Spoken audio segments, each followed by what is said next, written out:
अपने दम पर शासन करते रहे, चाहे आप उसमें डीएमके की बात करें, एआईडीएमके की बात करें। एआईडीएमके का भी भाजपा के साथ जाने पर उनका अपना वोट बैंक बहुत कम होना शुरू हुआ है, और वहाँ तमिलनाडु में बीजेपी तेजी से गेन कर रही है, कम से कम इधर साल 2 साल का अगर आप देखिए तो। खैर, तो जो इंडिपेंडेंट अपने स्तर से थे, जिसमें आप चाहे यूपी का हाल ले लीजिए, या वेस्ट बंगाल का ले लीजिए, तमिलनाडु का ले लीजिए, उड़ीसा का ले लीजिए, तो ये लोग अपनी इंडिपेंडेंट आइडेंटिटी बना करके चल रहे थे।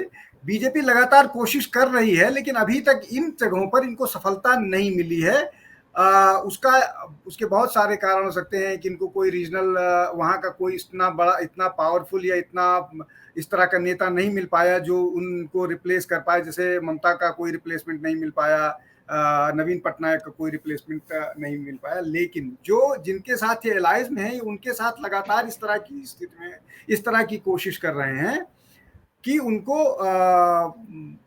उनको समाप्त किया जाए। जेडीयू को लेकर के बीजेपी बहुत लंबे समय से इस कोशिश में थी कि वहां पर वो पहली पार्टी बन के उभरे, और लेकिन नीतीश ने उसको होने नहीं दिया। बावजूद इसके कि एक बार याद कीजिए, जनता दल यू को लोकसभा में 2 सीटें मिली थी, लेकिन अगले चुनाव में दोनों ने जो सीट साझा किया, बराबर सीट पर लोकसभा का चुनाव लड़ा।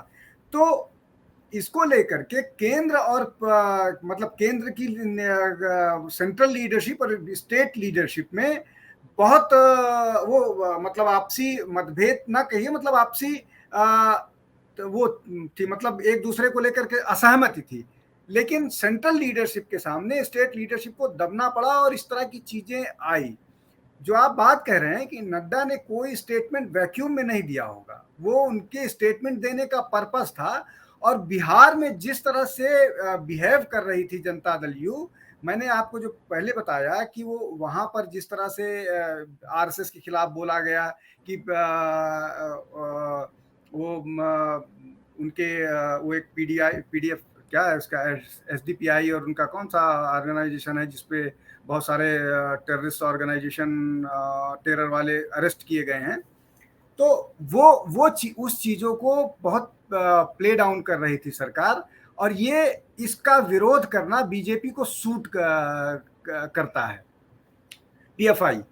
तो ये सारी चीजें अब उनको प्लेटर में मिल गई हैं। पिछले 6 महीने में बीजेपी को ये सारी चीजें प्लेटर में मिल गई हैं। अब इन पर धीरे धीरे जो इनके बहुत सारे संगठन हैं, वो धीरे धीरे ग्राउंड पर जाकर के इन चीजों को बताएंगे। और आप ये मान के चलिए कि ओबीसी की पॉलिटिक्स में जनता दल यू से बेहतर या पकड़ जो है वो आरजेडी की है, इसलिए कि वहाँ वो यादव प्लस मुस्लिम का कॉम्बिनेशन बनाता है, जो लगभग 25% के आसपास वोट, 24-25% के आसपास का वोट बैंक होता है। On the contrary, Janata Dal you की जो लीडरशिप है, जिसमें नीतीश है, उनका अपना जो कास्ट है वो 1.5-2% है, लेकिन इतनी बढ़िया राजनीति अब तक करते रहे नीतीश की 1.5% की राजनीति के साथ वो 8 बार के मुख्यमंत्री हैं। और ये बीजेपी के वोट बैंक पर, बीजेपी का जो अपर कास्ट है, बाकी उनका जो वोट बैंक होता था वो इनके साथ शिफ्ट हो जाता था। तो बीजेपी के वोट बैंक पर बीजेपी पर पिगी बैक भी करते थे और लीड भी करते थे। तो ये अंदर ये बात आ रही थी कि नहीं, अब बीजेपी को सेकंड नेता, मतलब दूसरे नंबर का वो नहीं बन के रखा है, अब लीड करनी है। मुझे लगता है कि ये सारी बातें बीजेपी की सेंट्रल लीडरशिप को भी समझ में आई है, और वो वहां पर वही राजनीति करने के लिए आगे बढ़ रहा है। आप एक चीज और ध्यान कीजिए कि ओवैसी की पार्टी पूरी तरह से आरजेडी के साथ मर्ज कर गई है। तो अब ये जो मैं जो पहले बात कह रहा था कि ये जो Hindutva versus secular politics, appeasement politics होगी, इसको ये this will be played up, और इसको बहुत तेजी से अब वो किया जाएगा। और एडमिनिस्ट्रेशन की बहुत सारी चीजें हैं, इनके अपने ओबीसी नेता हैं, महादलित नेता हैं, इन सारे लोगों को आगे किया जाएगा, कुछ और अलायंस बनेंगे। तो अभी इस तरह की सिचुएशन आएगी।